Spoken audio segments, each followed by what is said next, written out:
Всем привет, дорогие друзья, на канале PakeMaker, с вами, как всегда, я, Михаил. Приглашаю вас прослушать рубрику истории персонажей из игры GTA San Andreas и GTA 3 Definitive Edition. Сегодня расскажу про Клод.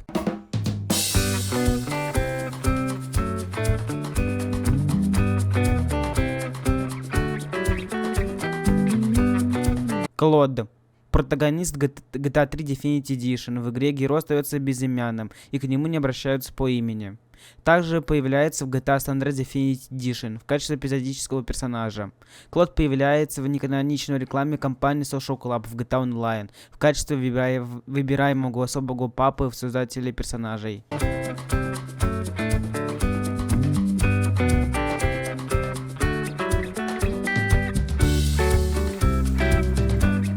Жизни Клода известно очень мало. Rockstar Games, однако, заявила, что к 2001 году Клод определенно был бродягой и, вероятно, с западного побережья, недавно прибывший в Либерти-Сити без известной семьи, и что с его фамилией могла быть Спит, а могла и не быть. К 1992 году Клод был главным претендентом на нелегальном гоночном ринге и владеет заброшенным гаражом в Дуэрте, Сан-Фьерро. Он подружился с Каталиной, которая недавно рассталась с Карлом Джонсоном, прежде чем участвовать в гонках с CJ, потерпев поражение. Каталина и Клод, покинув Сан-Андреас, отправляются в 9-летнее путешествие в Либерти-Сити, проходя через множество американских штатов, совершая ограбления банков, в том числе в Техасе и Нью-Мексико. Они продолжают свой путь в Либерти-Сити, достигают пункта назначения в октябре 2001 года. В начале игры Клод и Каталина ограбили банк в Либерти-Сити, однако Каталина передала своего парня, выстрелив в него и оставив умирать, объяснив свое решение так: Я амбициозная девушка, а ты просто мелкая сошка. Клод был арестован полицейским департаментом Либерти-Сити. Его признали виновным по всем пунктам обвинения и приговорили к 10 годам в тюрьме. Во время перевода в тюрьму в Портленд-Вью Клод сбегает из полицейского конвоя. Клод, производящий впечатление на иерархию Семилеона, представляет Дону Сальваторе Леоне. После уничтожения грузового судна картеля параноик Сальватора пытается убить Клода, заставив его сесть в заминированный автомобиль. Однако жена Сальватора, Мария, вызывает Клода и направляет его к небольшому пирсу, где они встречаются с Сукой Кассен, с лидером Якудзы, и бегут на остров Стоунтон. Клод работает на Якудзу, но предприниматель Дональд Лав поручает ему убить Кенджи Кассена, брата Асуки, переодетого в колумбийского гангстера, чтобы спровоцировать войну банд. Тем самым он стал ближе к Каталине. Клод возвращается на стройку и обнаруживает, что Асука и Мигель мертвы, а ему оставили записку с требованием выкупа от Каталины в размере $500 000 за Марию. Клод отправляется в особняк к картелю, избегая засады, уничтожает вертолеты, пилотируемые Каталиной.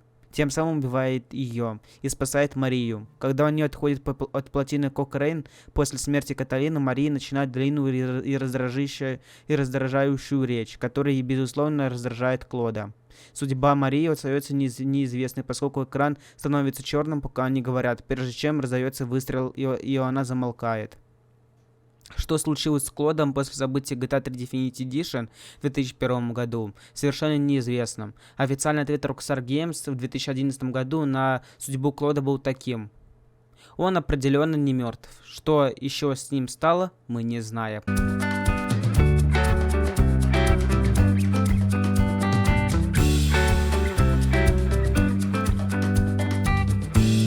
Спокойный и серьезный мужчина, который кажется почти бесстрастным, независимо от ситуации, если не считать легкие ухмылки и обычно свирепого взгляда, казалось бы, воспринимающий все как должное. При условии, что ему платят за его услуги, он будет выполнять приказы своего начальства без нежеланий или жалоб, обычно кивая, чтобы показать, что он понимает и не реагирует, даже когда начальство ругает его или кричит на него за то, что он сделал что-то не так. Он также падает ниц перед своим боссом, если требуется, в случае с Кенджи Кассеном. По иронии судьбы, Каталина утверждает, что предала Клода из-за его отсутствия амбиций, и все же не на протяжении всей игры Клод работает, убивает и поднимается по карьерной лестнице в преступном мире Либерти-Сити. И все это ради мести. Поскольку Клод никогда не говорит об этом вслух, неясно, испытывает ли он к кому-то либо настоящую преданность или уважение, пока ему платят за это и это приближает его к мести. Он будет работать на кого угодно, убивать кого угодно, о чем свидетельствует его убийство Кенджи Касана. Он даже участвовал в нескольких бандитских войнах, работая на мафию Диаблос, Якудзу и Ярди, без колебаний и доходов до того, чтобы организовать войну между Якудзой и колумбийским картелем вместе с Дональдом Лавом. Следует отметить, что когда Клод убивает одного из своих бывших боссов, это обычно те, кто плохо с ним общается, или предал его, как Кенджи, или Сальватор Леоне. Это говорит о том, что Клод не терпит пренебрежительного отношения к себе и объясняется, почему он более чем готов их убить. Его мстительная сторона проявляется еще сильнее, когда он хладнокровно оставляет Мигеля на растерзание суки Кассен за его участие в предательстве Каталины. Похоже, что у него, по крайней мере, дружеские отношения с Асукой Марией, поскольку Асука готова помочь Клоду в его стремлении отомстить, когда он узнает о прошлом Клода и Каталины. На протяжении большой части игры Клод молчалив и никогда не говорит, он лишь слегка кряхтит, когда ему больно, или произносит «Ой!» всякий раз, когда тонет или подстреливает, бывает, или он падает. Он также может показать средний палец проезжающей машине, когда переходит дорогу. Бывают моменты, когда Клод, несмотря на то, что он разговаривает, позволяет своим действиям или поведением говорит за него, например, когда он выглядит назначенным или слегка вздрагивает, когда Кенджи кричит ему в лицо, или заметно удивляется, когда Мария говорит ему, что рассказал Сальваторе, что они переспали, упомянутый выше оставляет Мигеля на произвол судьбы и по-видимому, пытается запугать Карла Джонсонов, когда тот спорит с Каталиной из-за приза в скачках. Клод остается верен своей миссии найти Каталину и отомстить ей за то, что она оставила его умирать, даже проявляя малейшую жалость к Марии, когда она позволяет ей жить после освобождения, что ее спасение было, по крайней мере, частью его приоритетов, только для того, чтобы, возможно, убить ее самому. Также неясно, что Клод в первую очередь заботится о себе и будет использовать любовь в своих целях или выгоде до тех пор, пока не перестанет видеть причину их использовать, что чаще всего заканчивается тем, что Клод их убивает. Стоит отметить, что Клод может обладать простым, почти детским чувством юмора. Во всех миссиях, данных Кенджи, Клод выполняет упреждающий поклон с большим энтузиазмом, насколько что во время финальной миссии он делает это даже не осознавая, что Кенджи кричит на него. Аналогично в GTA Standard Definitive Edition он продемонстрировал некоторую степень удовольствия, заставляя CJ чувствовать себя некомфортно в его присутствии. А если вы хотите узнать о разных раздачах на разных площадках, или вот на приложении iOS и других разные промокоды, разные игры, разные площадки, разные халява, то присоединяйтесь к моей группе «Ну просто халявы». Ссылочка находится в описании данного видеоролика. Тут каждый день модерация данной группы, в том числе я лично, вас радует разными халявами.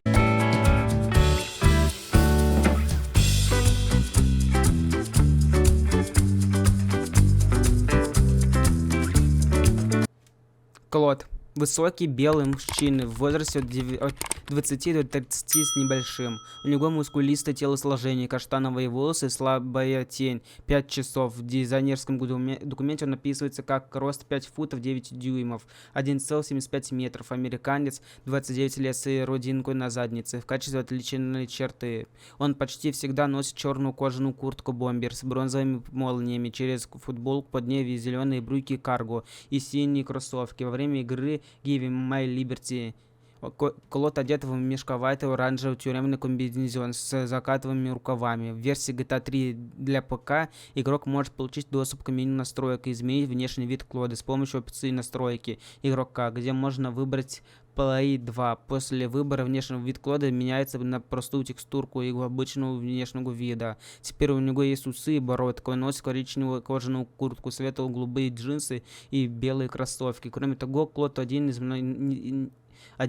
немногих главных героев 3D эпохи наряду с Майком, который носит одну и ту же одежду на протяжении всей игры. Внешность Клода в GTA Standard Definitive Edition очень похожа, хотя у него более молодое и проработанное лицо. Он чисто выбрит, и его волосы уложены почти так же, как в GTA 3, однако его длинные бакенбарды отсутствуют. Его одежда состоит из черной бакерской куртки, черной футболки, оливковых брюк, карго и белых с черным кроссовок. Его внешний вид в GTA Online в качестве водителя онлайн персонажа значительно отличается от его предыдущего воплощения, как в San Andreas. Он чисто выбритый и имеет слегка бледный цвет лица. Он носит черную кожаную куртку с черной футболкой под ней, однако куртка немного отличается от предыдущих версий. Вместо обычной остроконечной челки его волосы уложены в фак. Его лицо постоянно хмурится с жестокими сердитыми бровями. Кроме того, при выборе в качестве водителя, если игрок захотят, чтобы их персонаж был больше похож на него, они могут по духу играть за настраиваемого псевдо-Клода в GTA Online,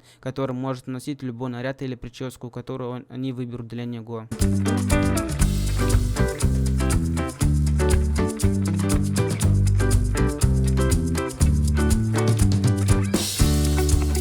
Игроки, оформившие заказ на специальное издание GTA 5, могут выбрать Клода в качестве родителя для своего персонажа.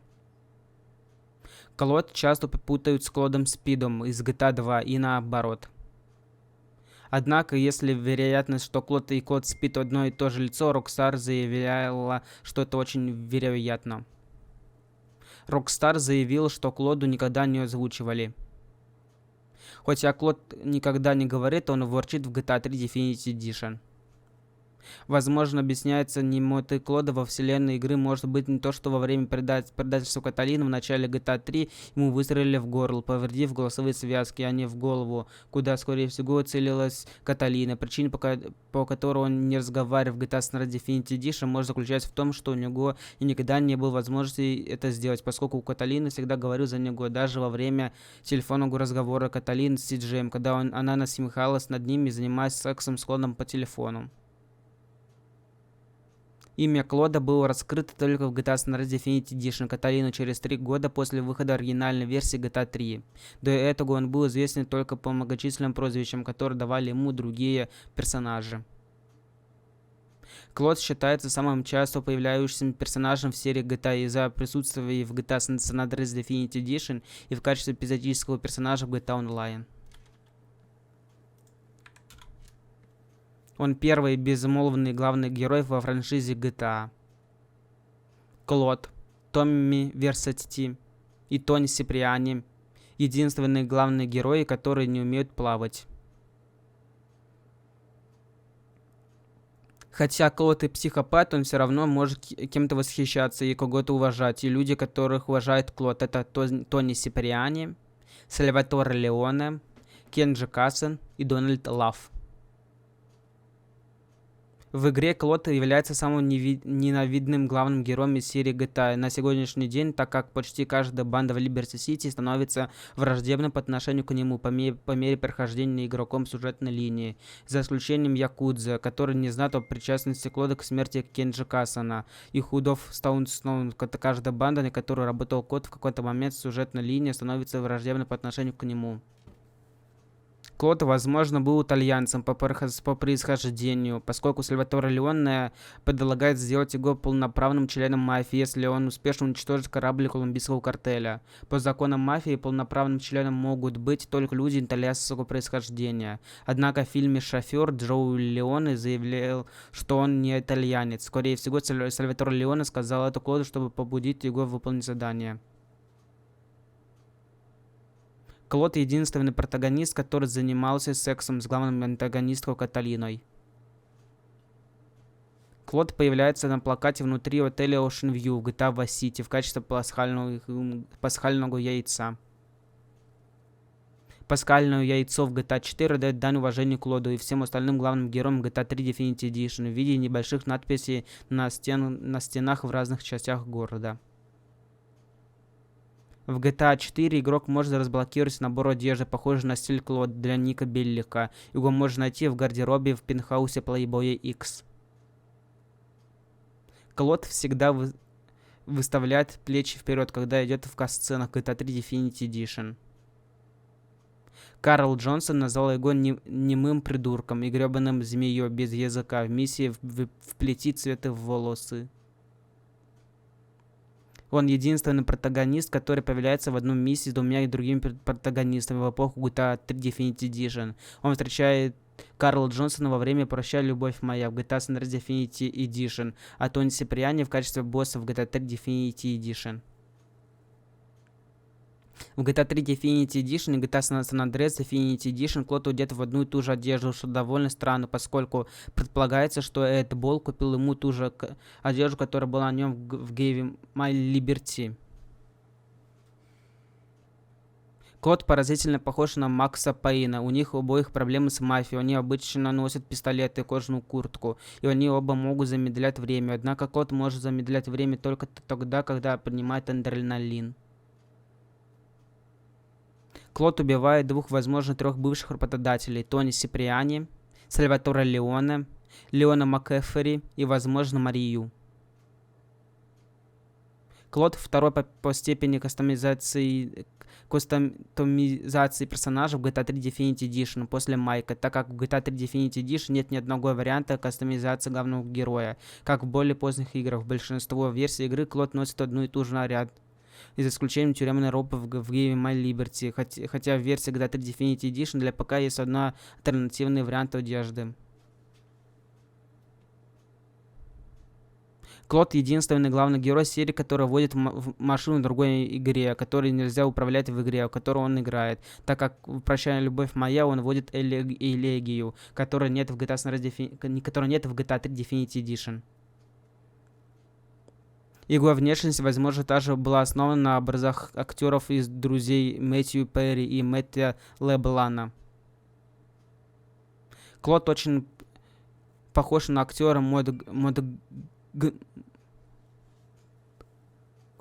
Монтгомери Клифта, сыгравшего в кино множество ролей. Неизвестно, было ли это сделано намеренно, но никто из создателей сериала не подтверждал и даже не намекал на то, это и в имени, истории или сюжетной линии Клода нет отсылок к Клифту или к какому-либо из персонажей, которых он играл. Из-за этих фактор внешнего сходства с Клодой с Клифтом, скорее всего, является случаем.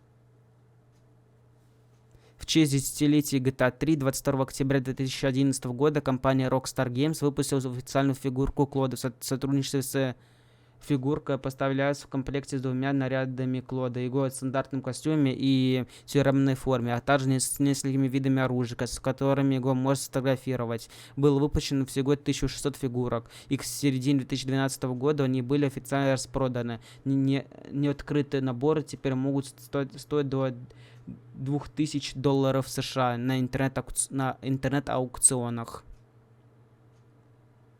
Судя по дате выхода игры, он является первым главным героем 3D-вселенной, хотя хронологически он последний.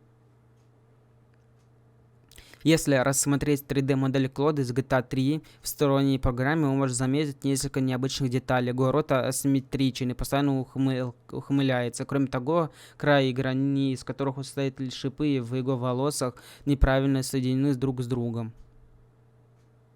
В мобильной версии Definitive Edition GTA San Andreas модель персонажа Клода такая же, как и в Definitive Edition GTA 3, и больше не является обновленной моделью его оригинальной внешности вида из GTA San Andreas. Дорогие друзья, желаете меня поддержать? Подписывайтесь на Boosty. Вы сможете увидеть фейлы моменты прохождений, также прохождение уникальных игр, расписание видеороликов и доступ к закрытому телеграм-каналу, где будет реал-контент. Прямо сейчас есть 20 бесплатных мест, так что успейте написать мне в ЛС, ВК или Телеграм, ссылочка находится в описании данного видеоролика. И на этом история про Клод из игры GTA San Andreas и GTA 3 Definitive Edition подходит к концу. Всем спасибо за просмотр, не забывайте план действий, который видите прямо на ваших экранах, лайк, колокольчик, подписка на канал. С вами был Михаил с канала Пайк Майкер.